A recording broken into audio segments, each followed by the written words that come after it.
What do you do when you see a part of yourself in a movie that looks nothing like you? And what does that say about your life? Let's have an animated discussion. Nadir and Simin are in the process of going through a divorce, while their daughter tries to decide who she's going to live with. This movie stars Payman Mahdi, Leila Hatami, Sareh Barat, and was written and directed by Asghar Farhadi. I have a very chaotic life. Like, crazy chaotic. Like, I've been told I don't appear that way, but my life is one where someone will just sit and hear about half of what I've gone through, and they just kind of sit there and stare like this, just kind of waiting for me to finish because they really don't know what to say. And then they start to wonder why I'm not more insane. Watching this movie, I think I finally understand how some people feel about the chaos of my life. How can one decision snowball into such an insane result? Which is insane because I'm not married, I don't have a child, I'm not taking care of a parent, but I truly resonate with the elements of the insane escalation of this movie. So much gets blown out of proportion and magnified until it looks too unbelievable to really fully comprehend how we got here in the first place. There was a director, and I'm sorry, I don't remember which one, I don't remember their name, but they said, think about a story in your life that you want to tell and then find an analogy that explains it perfectly and try to tell that story through that. I don't know if there's a specific moment that Farhadi thought about while writing this, or if he just went through a relationship that felt like this, or if he went through something like this. But I love seeing the result of whatever thought process he had that led him here. In his article, Strong Story, Realistic Characters Drive Asghar Farhadi's Riveting a Separation, if you can't tell, I think he really liked the movie just based on the title, Steve Murray wrote, "A separation shows us characters with deep flaws. Flaws that don't, however, detract from their owner's sympathetic qualities. They are real people who find themselves entangled in complex and ethical emotional situations." And I have to agree, this movie is so realistic, even in its absurdity, which is just life. Honestly, there are so many times when people look around at everything in their life thinking, what the fuck? This can't be real. How did we get here? But it is. It's big choices that can lead to small decisions which have insane consequences. Think of it this way. There is a causality here that's really interesting to look at. It seems as if the perfect storm has led to everything we see in this movie. Follow me. The divorce proceedings lead to the movers needing the money to move the piano lower an additional floor. This leads to Simin grabbing money from the drawer, while Nadir is talking to Rezia about the new job, which changes the normality for Mr. Morteza, which possibly is the reason that leads to him soiling his pants, calling Rezia to quit, even though she comes back after her husband can't make it the first day, which leads to the rug needing to be cleaned, leading to the trash getting ripped by Rezia's daughter, which leads to Mr. Morteza leaving the apartment, leading Rezia to go grab him, leading to her tying him up later so that she can leave because she's afraid he's going to leave the apartment again, which leads to Nadir's freaking out, looking around the house to find out the money is missing, which leads to him firing Rezia and accusing her of stealing, which leads to Rezia to come back to fight for her dignity, which leads to Nadir having enough and pushing her out the door as gently as he possibly could in that situation, because honestly, I was surprised he didn't push her harder. I don't know if that's a bad thing to say. And then seemingly leading to her miscarriage, which then leads to Nadir's arrest. And it goes on and on and on. Everything here is like a perfect domino setup. Obviously, every movie is a flow of moments happening that lead to the climax and then lead to the finale. But I love the way that this movie is written. You can watch everything unfold intentionally. Every action has an equal opposite reaction. Everything that is shown needs to happen. There is no fat to trim in this movie. Everything is necessary. Even reading the script, there is an intentionality in how the scenes unfold, but they also cut shots from the script. And it's so fascinating because those shots were not necessarily scenes that were pointless. They would have explained things, they would have pushed things along, but they found a way to cut those moments as well to really get to the heart of each moment. For example, when Nadir and Terma come home and Nadir's dad, Mr. Morteza, is tied up, there is a scene in the script where we see Nadir go and look around the house for anything missing. And that's when we find that the money is missing. But they don't show that scene in the movie. It's only written in the script. That's a scene that would have made sense. It would have helped the audience see what was going on and would have been a logical scene for anyone going through that scenario. Your caretaker leaves, having tied up your parent. You're going to look around the house to see if they took anything. That's a very, very egregious situation to walk into. So it stands to reason that, of course, Nadir would look around to see if anything else is amiss. But they don't need to show that scene. They just have Nadir come in, yell scum, and ask Terma if she took some money from the drawer. It's cut from the movie. This movie absolutely trimmed all the fat on the film before they released it. Even scenes that had some meat on the bones that could have been used to explain things are gone. And I think that also helps with the boom to boom to boom to boom to boom feeling you see in this movie. You see just enough to know what's happening.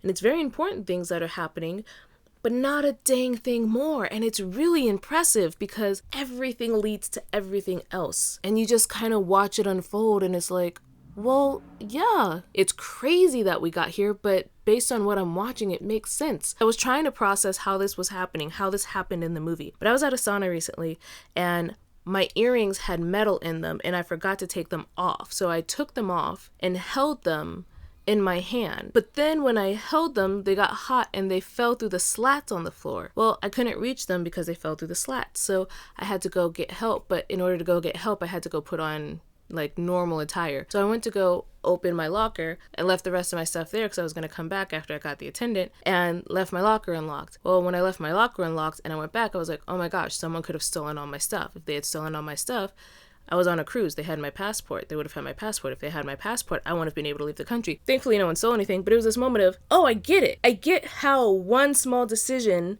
an earring that I forgot to take off, led to the possibility of me being stuck in another country because I'm on a cruise. That's crazy. I forgot to take an earring off and I could have been stuck in a country. You see what I'm trying to say? The way that Farhadi writes this is so good. It's small moments and all these decisions lead to this crazy thing that can change Nadir's life forever, which is already threatened to be changed because of the divorce. It's just, having that moment happen was so cool to me as I was contemplating this movie, because I was like, how? It all makes sense, but how did we get here? And then seeing what happened to me, obviously a lot more minor, just a possibility of losing my passport, and that didn't even happen. But seeing how one small thing could have such a ripple effect was just, it was really cool to be able to talk about an experience I had that was so similar to this. There are a few things that a separation explores that I really want to touch on and spend time with. Progress or duty. Simin wants to leave so that their daughter can have a better chance at life. That's what she says. But in order to do that, it sounds like she will have to be willing to leave her husband behind. And that's such a tough question. How do you reconcile that? This becomes a question of progress or duty, almost. Loyalty or progress. Loyalty or progress. How do you find a balance in what might be the lesser of two evils here? The thought of every parent wants their child to be able to do better than they were able to do.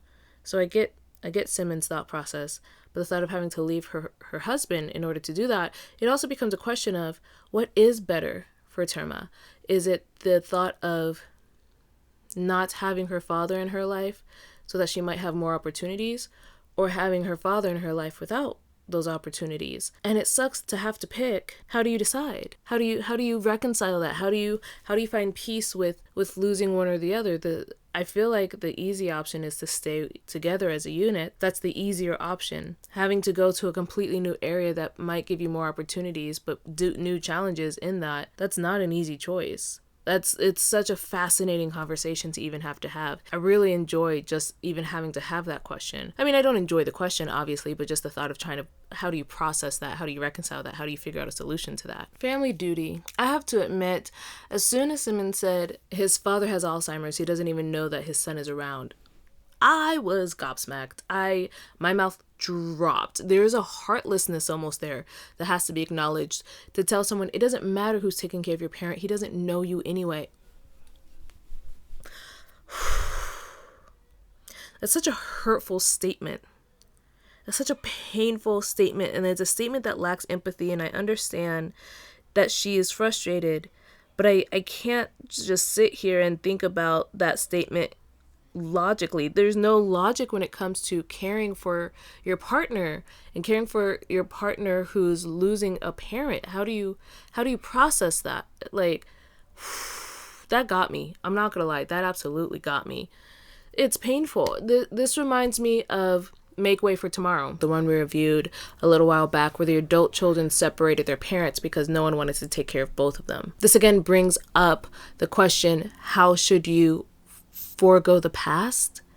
I hate using that in the analogy of parents, in preparing for the future, but it becomes this question again of, do we leave someone else to take care of my father because he doesn't know who I am so that my daughter could have a better future, or do I stay loyal to my father who raised me? Simon wanted their daughter to have a better future in another country. They don't even mention what country where she wants to move to, but she wants to give her daughter a fairer shot. But they would have to leave Nadir's father behind. Why does it have to be that you have to give up something to help something else? Sacrifices have to be made, and this just shows one that is not a fair sacrifice. Like, yeah, you're on a diet, you want to lose weight, you can't eat sugar. It sucks, but this is not a fair sacrifice that has to be made. It's also frustrating because you can see in the conversation they have with the judge, Simon says, doesn't your daughter's future matter to you? And the judge says to Simon, so all the children living in this country don't have a future. Simon responds, as a mother, I prefer that she not grow up in these circumstances. Can I have this right as a mother? And the judge says, what circumstances? Simon is alone in a room full of men who are taking what she's saying out of proportion. Nadir feels a duty to his father as his son and wants to help him live out the rest of his life in comfort. Simon feels a duty to their daughter to have a better life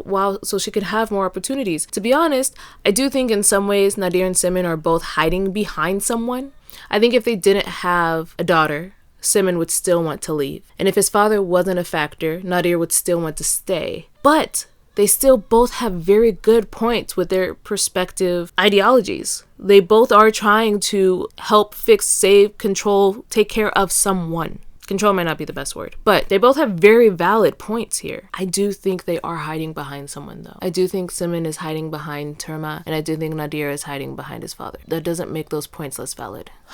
Honor versus religion. Rezia. Man, oh man, Rezia. I relate to Rezia hard, honestly. She's very hard to watch. You know when you meet someone and you can't stand them, and then someone's like, oh yeah, that's because they act just like you? Rezia reminds me of me when I was younger.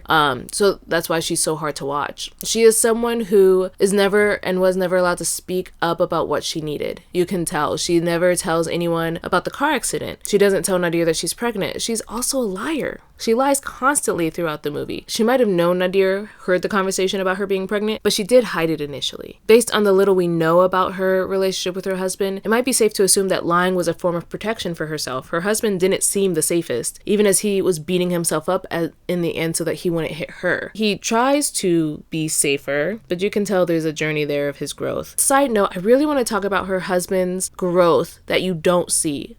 You can see it in moments where he hits himself instead of hits her. He tries to be a better person, which implies that he wasn't a better person. He knows his anger is an issue. He talks about working through that throughout this whole situation. He's lost his job. He was in jail. His wife now has a miscarriage. There's a lot happening here. And in the midst of all of that, he is trying to grow and be better. But still, Rezia doesn't feel safe around him. And you can tell by her actions. It's a quick side note. It's a little blurb, but it's very fascinating to me to watch how he tries. You can see it in his actions. You can see that he is in the middle of character development. We don't get to see the beginning of it. We don't get to see the end of it, but we get to see him in the chrysalis of it, in the midst of it. I think that's really fascinating, and I think that's great for his character. I love the way that he was written. He is flawed, and in his flaw is trying to be better. I can't speak on the religion of Islam as I wasn't raised in it and only have probably a third-hand knowledge of it, but I do know the feeling of measuring out sins and which one is worse than the other. Rezia is so religious, extremely religious and devout, and works hard to maintain her devotion, but the things she does to keep it that way are problematic and sinful, at least based on what I know about what are considered sins in my religion. Her hiding getting hit by a car at all is no joke. How much fear do you have in your life to hide about getting hit by a car? And the only reason you bring it up is because you are so afraid of the spiritual repercussions of accepting money that may not be honestly earned, that the only thing you're more afraid of than your husband is not living a devout life. Both of the strongest relationships Rezia has seem to stem from fear. And we see what a stressful, dangerous life that is. She is afraid of messing up her religion. She's afraid of her husband, which leads her to be afraid in how she makes other decisions as well. And I grew up with a lot of that. And you tend to make a lot more mistakes because of how scared you are. And listen, again, I can't speak on Islam, but God is a very scary motivator based on how you're raised. He was, in a lot of ways, kind of terrifying to me. Women's rights. There are 2 scenes back to back that emphasize why Simon is so adamant about going somewhere else with her daughter, though one does not involve Terma. The first one is when Mr. Morteza soils himself. Rezia isn't able to change him without confirming whether or not she is sinning. Is it more of a sin to leave someone in filth or be near an unclothed man you are not married to? It becomes, to me, it's more like lawful good versus lawful evil, in a sense. I'm not saying Rezia is evil, but the thought of like, I can't change this man who soiled himself because I will be unholy if I see an unclothed man. Sins aren't black and white, but religion really makes it look like it is. And that's why this scene is so hard for me. There are 3 big moments that showcase Nadir's thought process in this movie. The first is during the conversation in the courtroom between him and Simon and the judge. He says something along the lines of, well, you don't want to live with me. I didn't get you by force. I'm not going to keep you by force. One day you come and live with me, today you don't. The next scene is when he's teaching his daughter how to pump gas, and he makes her go back for the tip, saying, a tip is for when he pumps the gas. You'll go back and get it back quickly. And then the third, Nadir is helping Terma with her homework. Nadir tells her that she gave him the wrong answer, but Terma says it's a direct quote from the textbook. Nadir responds, I thought we agreed that you would never repeat that sentence. When something is wrong, it doesn't matter where it's written. Terma says, I'll get it marked wrong if I give an answer that's not in the textbook. Nadir says it doesn't matter. Nadir has a very set idea of what's right and wrong. And you can see there's a gentleness and in some ways it seems like a progressive way in the way he treats his daughter. People don't pump gas in Iran.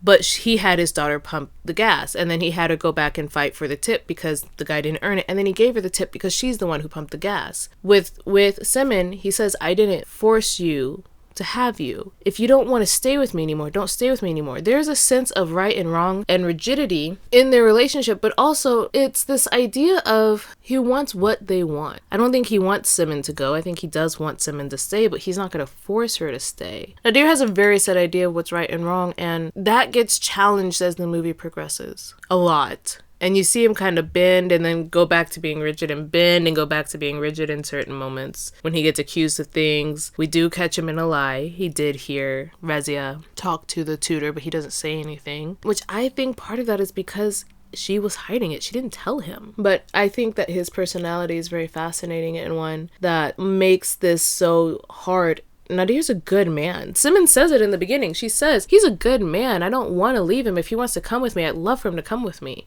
But I want my daughter to have a better life. He's not a bad guy. He just gets in this horrible situation in a lot of ways through no fault of his own. Honestly, Rezia would not leave his house. There's even a moment where he touches her and then he goes like this. He's like, I'm sorry. Like he's so respectful. He's so respectful to her. But she won't leave his house. At that point, what is he supposed to do? And he doesn't even push her that hard. He's just like, get out of my house. You tied my father up. Get out of my house. He was so respectful during that. He was so, guys, he's so respectful during that scene.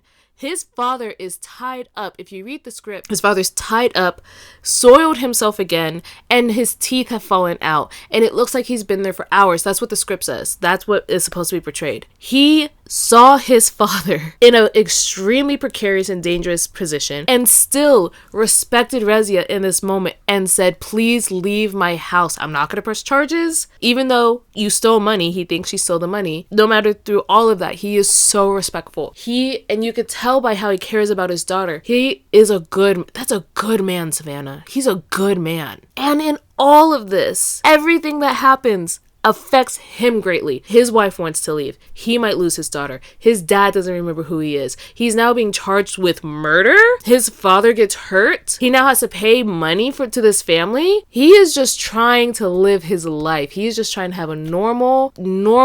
He's trying to have a new normal because he doesn't know what to do anymore. Everything that he knew and loved is leaving him. Slowly. And we see that in the scene where he has to shower his father after he kicks Rezia out. He just breaks down on his dad and starts crying. So much has happened to this man. And he, in all of that, tries to continue to show his daughter, stand up for what you believe in, stand up for what is right, be independent. Nadir is an amazing character. He's an amazing character, and he's so likable. And yes, he makes mistakes, and yes, we catch him in lies, but that does not negate the fact that he is such a strong person. He's so strong, guys. He's such a great character. Made me throw my glasses. What am I, Jordan the Stallion?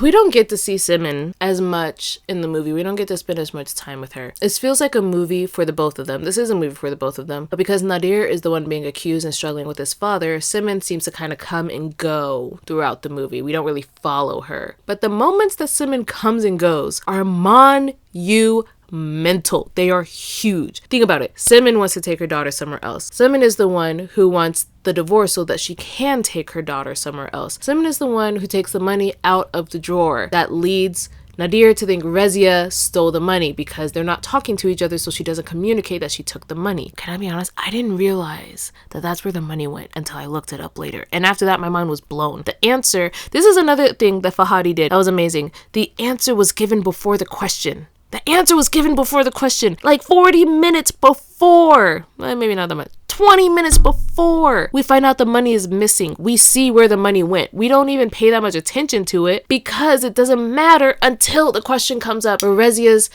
integrity is being questioned. And Rezia's integrity being questioned is huge because that affects her thought process. Not only her thought process, but religion and holiness and devoutness is important to her. For her to be accused of stealing, that is not okay. There's no reason Rezia would ever steal. That is against everything. She would not do that.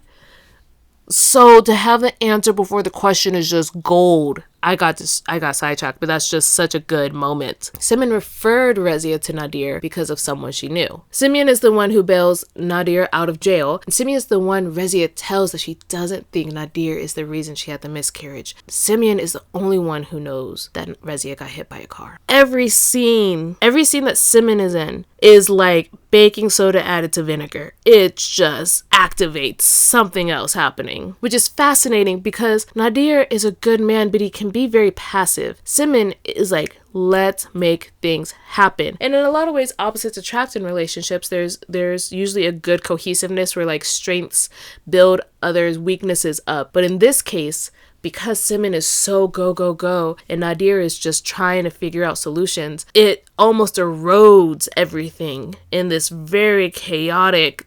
Ooh, guys, it's so crazy. It's so crazy. And Simon's not a bad person. She's not a bad person. Again, no one in this movie is bad. Stephen Murray talks about it. No one is bad. They are all just flawed, which makes this so realistic. This movie is so realistic. This is just reality. Oh, it's just reality. And I love how realistic this insanity is. She wants Nadir to ask her to stay. She doesn't want the family to separate, but she also tries to do things in her own way without fully talking them through, and that leads to a lot of these crazy moments. I'm not saying Simon is at fault for what Nadir went through. No one is truly at fault with any of this. But Simon is not just an observer in this movie. She is a catalyst, and a powerful one at that.